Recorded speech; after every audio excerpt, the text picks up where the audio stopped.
Gold, trusted gold buyers. మీరు తాకట్టు పెట్టిన బంగారాన్ని విడిపించి ఈ రోజు ఉన్న మార్కెట్ ధరకు కొనబడను.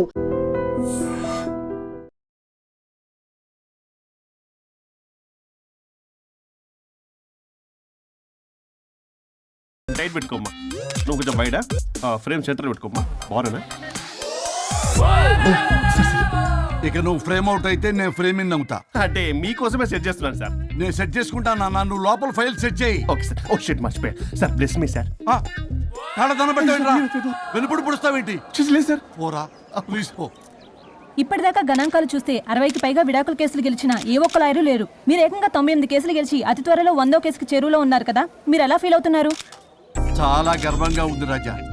ఈ విజయం నాదొక్కడిదే కాదు, విడిపోదాం అనుకున్న జంటలందరికీ నా సక్సెస్ షేర్ చేస్తున్నాను. మరి కాసేపట్లో 99వ కేసు వాదించబోతున్నారు కదా, గెలుస్తారా?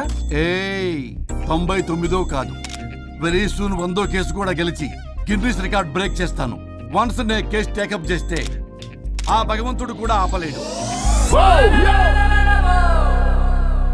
శిష్య రెడీయేనా? అంతా రెడీ సార్. కానీ ఇంకా కానీ ఏంటి శిష్య? అది మన డివోర్స్ కేసు క్లయింట్ సుబ్బారావు గారి వైఫ్ చాలా బాధపడుతుంది సార్.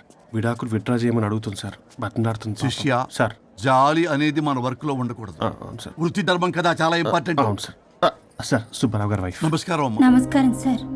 అప్పుడేదో ఆవేశంలో ఆయన చేసిన పని నచ్చక విడాకులు తీసుకోవాలి అనుకున్నాను. కానీ ఇప్పుడు నా పాప భవిష్యత్తు నాశనం చేయకూడదని విడాకులు వద్దు అనుకుంటున్నాను. ఎట్టి పరిస్థితుల్లో నేను నా క్లయింట్ కి అన్యాయం చేయలేను కదమ్మా. మీరే విడిపోతాం, విడాకులు కావాలి ఇన్నన్నారు అన్న తర్వాత మళ్ళీ కలిసి ఉంటాం, మళ్ళీ హ్యాపీగా ఉంటాం. హౌ కెన్ ఇట్ పాసిబుల్ తల్లి? సాధ్యం కాదు తల్లి. శిష్య సార్ సార్ సార్ ఆమెను చూస్తుంటే చాలా బాధగా అనిపిస్తుంది సార్. ఒకసారి ఆలోచించండి సార్ ప్లీజ్. ఒక పని చేయి శిష్య. సార్ ఆ అమ్మాయికి వెంటనే నేను విడాకులు ఇప్పిస్తా. అంతే, వెంటనే దాన్ని నువ్వు పెళ్లి చేసుకో. మళ్ళీ విడాకులు కావాలని వచ్చాయి, అది కూడా నేనే వాదించేసి విడాకులు ఇప్పించేసి సెంచరీ పూర్తి చేసుకుంటా. Sorry sir. ఇలాంటి సెంటిమెంట్ నా దగ్గర మళ్ళీ రిపీట్ అయిందంటే మంత్లీ నీకు జీతం వస్తుంది కదా, కట్ చేసి పారేస్తా. Sorry sir. Okay sorry sir. Your honour,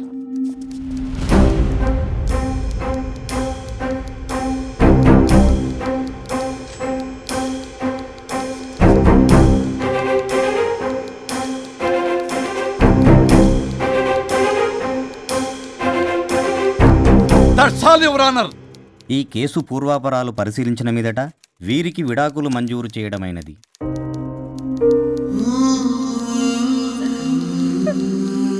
బంగారం, కేసు గెలవకుండా ఎలా ఉంటానో గెలిచాను. గిన్నిస్ బుక్ లో నా పేరు రికార్డ్ కాబోతుంది. 100వ కేసు ఆల్రెడీ ఒక జంట మన ఆఫీసులో వెయిట్ చేస్తుంది. వెళ్ళి ఫైనల్ చేసుకొస్తాను. నువ్వు రెడీగా ఉండు. నా బర్త్డే గోవాలో జరుపుకోబోతున్నాం. See you. Bye bye. చెప్పండి.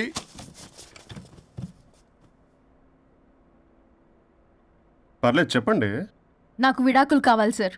నాకేమన్నా మా విడాకులు కావాలా? నాకు విడాకులే కావాలి సార్. ప్రాసలు వద్దండి, ప్రాబ్లమ్స్ చెప్పండి. ఎర్రగా బుర్రగా ఉంది, తెలివైన అమ్మాయి కదా అని ప్రేమించాను సార్. ఇంట్లో వాళ్ళు కాదని పెళ్లి చేసుకున్నాను. అప్పటికి మా నాన్న ఏమన్నాడు తెలుసా? ఏమన్నాడు? నానా చెప్పు. నాన్న చెప్పు. అంకుల్ చెప్పండి. ప్రేమించి పెళ్లి చేసుకోవడం మన ఇంటి అవంటలేదు. నువ్వు అమ్మాయిని కనుక పెళ్లి చేసుకుంటే నా యావదాస్తిని నా తమ్ముడు కొడుకైన బుల్లెపై పేరు రాసి పారేస్తాను. వామ్మో, ఈ ఆస్తి గొడవలు నాకొద్దు అన్నయ్య. పెద్దనాడు చెప్పిన మాట విను. ఆంటీ సైలెంట్ గా ఉన్నట్టుంది, మీకు సపోర్టా? అమ్మా అమ్మా చెప్పమ్మా. మీ నాన్న మాట ఎప్పుడైనా నేను చెబుతాటేనా? ఆయన మాటే నా మాట. ఆంటీ తానా తందన బ్యాచ్ అనమాట. మా మమ్మీ కూడా అంతే. వాళ్ళు ఎంత వద్దన్నా ఆఖరికి హరిహరాదులు అడ్డు వచ్చినా గానీ నేను ఈ అమ్మాయినే పెళ్లి చేసుకుంటాను భీష్మించి కూర్చున్నా సార్. ఈ హరిహరాదులు ఎవరు, వాళ్ళ పేర్లు ఆధార్ కార్డ్ నంబర్ ఇస్తే భీష్ముడికి వాళ్ళకి సంబంధం ఏంటో చెప్తే సార్ వాళ్ళు ఎవరో నాకు తెలియదు సార్. నేను ఏదో ఫ్లోలో చెప్పాను. నేను ఫ్లోలో రాశాను సార్. నేను కూడా మా అమ్మా నాన్నని కాదని వీడితో బయటకు వచ్చాను. మా నానమ్మ అసలు ఏమన్నారో తెలుసా సార్? ఏమన్నారు? నానమ్మ నానమ్మ గ్రానీ సార్ చెవుడు. ఒసే నాయనమ్మ, ఈడొచ్చిన పిల్ల గడప దాటి వెళితే నిన్నే కాదు నిన్ను కనీ పెంచిన తల్లిదండ్రులు కూడా ఈ లోకం దుమ్మెత్తిపోస్తుంది. అయినా ముక్కు మొహం తెలియని వాడితో ప్రేమ పెళ్లి ఏమిటమ్మా? నాకు అతని ముక్కు మొహం మూతి కూడా తెలుసు. నేను చేసుకుంటా అతనే చేసుకుంటా అని ఇతనితో వచ్చేసి పెళ్లి చేసుకున్నాను సార్. కానీ ప్రేమ పెళ్లిలు 100% సక్సెస్ అవ్వవు అనేది ప్రూవ్ చేశాడు. ఇంట్రెస్టింగ్. ఏం చేశాడు? ఏవని చెప్పాలి, ఎన్నని చెప్పాలి, ఇతను సాడెస్ట్, బైపోలా, పొసెసివ్, సైకో. చూసారా సార్, నాకు ఫిజిక్స్ రాదని ఏదేదో చెప్తుంది. ఫిజిక్స్ కాదయా, మ్యాథమెటిక్స్. ఒరే ఇది కెమిస్ట్రీ రా. ఇతనే ఓ మిస్టరీ. అసలు మీ పెళ్ళి ఎప్పుడైంది? August 15th sir. 17th sir. అదే అంటే ఆగస్ట్ 10 హాలిడే కదా సార్, దాని తర్వాత 2 days డేట్ ఇచ్చారు సార్. చూసారా సార్, పెళ్లి రోజే గుర్తులేనుడికి పెళ్ళాం ఏం గుర్తుంటుంది? అసలు ఇతనికి నా ఫోన్ నంబర్ కూడా గుర్తుండదు సార్. నాకెందుకు తెలియదు సార్? చెప్పు. 98490 కాదు 9840099. 98499 మొత్తం 10 నంబర్లు ఉంటాయి. మీరు ఇలా టెన్షన్ పెడితే ఎలా చెప్పాలి సార్? పెట్టాలో చెప్పు. మీరు ఎన్నిసార్లు అడిగినా ఇదే రిపీట్ చేస్తాడు. దాని నంబర్ మాత్రం నాలుక మీదే పెట్టుకున్నాడు. అంటే దివ్య నెంబర్ ఫ్యాన్సీ నెంబర్ సార్. ఇంతకీ దివ్య ఎవరు? కలీగ్. దాని మాయలో పడ్డాకి నన్ను నెగ్లెక్ట్ చేస్తున్నాడు. అంతేనా? నీకు 100 సార్లు చెప్పేస్తాను నా ఫ్రెండ్ అని. హలో, ఫ్రెండా కలీగా? మా సార్ క్లారిటీ కావాలి. కొలీగ్ లాంటి ఫ్రెండ్ సార్. ప్రేమించినప్పుడు 100 కబుర్లు చెప్పాడు కానీ పెళ్ళైన నెక్స్ట్ డే నుండి పట్టించుకోవడం మానేశాడు. తలనొప్పి వచ్చినా తగ్గుతుందిలే అంటాడు కానీ ఏమి చేయడు. అసలు తలుంటే కదా సార్ తలనొప్పి రావటానికి. సరే తలనొప్పి వచ్చింది హాస్పిటల్కి వెళ్దామంటే రాదంట సార్. వాడు ఎవడో లైవ్ లో గాలి డాక్టర్ అంట, వాడికి ఫోన్ చేస్తుంది. వాడు తగ్గిందా అంటే తగ్గిందంట. నన్ను కూడా అలా చేయమంటే నేను ఎలా చేయాలి సార్? అసలు కూర్చొని ఇది పడుకోని ఇది ఊపిరి కూడా పీల్చుకొని సార్. ప్యాకెట్లు సిగరెట్లు కాలుస్తాడు. నేను ధూప్ స్టిక్ కాలిస్తే మంచి వాసన వస్తుంది. నువ్వు సిగరెట్లు కాలిస్తే రాహుల్ ద్రావిడ్కి కోపం వస్తుందంటే వినడే. బాత్రూమ్ అంతా కంపు చేస్తాడు. సార్ నాతో ఎక్కడికి రాడు, తనతో బయటికి తీసుకెళ్ళడు. నేను వేసుకునే ఏ డ్రెస్ కి కాంప్లిమెంట్స్ ఇవ్వడు. అదేంటి, మొన్న నీ డ్రెస్ బాగుందని చెప్పా కదా. అన్నాడు సార్. దివ్య నీ డ్రెస్ ఈ రోజు చాలా బాగుంది అన్నాడు సార్. మరి ఇంకే? నా పేరు పల్లవి సార్.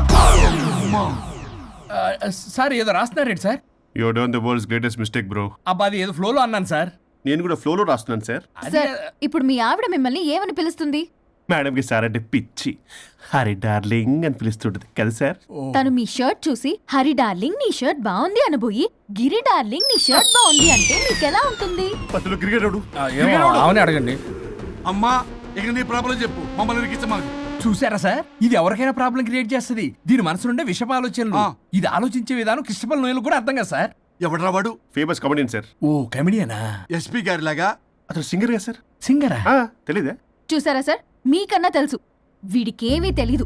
ఇక నా వల్ల కాదు, వెక్స్ అయిపోయాను సార్. నాకు డివోర్స్ కావాలి. అది వెక్స్ అయింది, నేను ఫిక్స్ అయ్యాను. నాకు డైవర్స్ కావాలి సార్. మీరు చెప్పింది వింటుంటే ఇవి భరించలేని, పరిష్కరించలేని కఠోరమైన ప్రాబ్లమ్స్.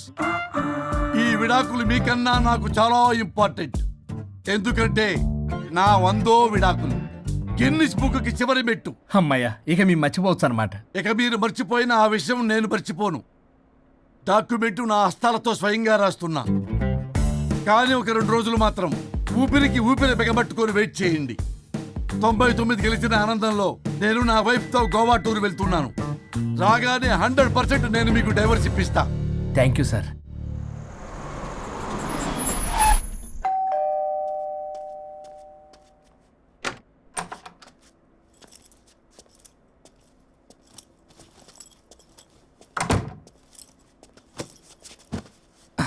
నువ్వేంటి ఇక్కడికి వచ్చావు? మరి ఎక్కడికి వెళ్ళాలి? డైవోర్స్ అనుకున్నాం కదా, ఇక ఇంట్లో కలిసి ఉండడం కుదరదు. సరే మీ ఊరికి టికెట్ వేస్తాలే. ఎందుకు? మా అమ్మ నాన్నల్ని పలకరిస్తావా వెళ్ళి? లేదు, నిన్నే పర్మనెంట్ గా అక్కడ పంపుదామని. నేనెళ్ళవేంటి? ఇక్కడే ఉంటా. ఇది నా ఇల్లు. ఇది నా ఇల్లు కూడా.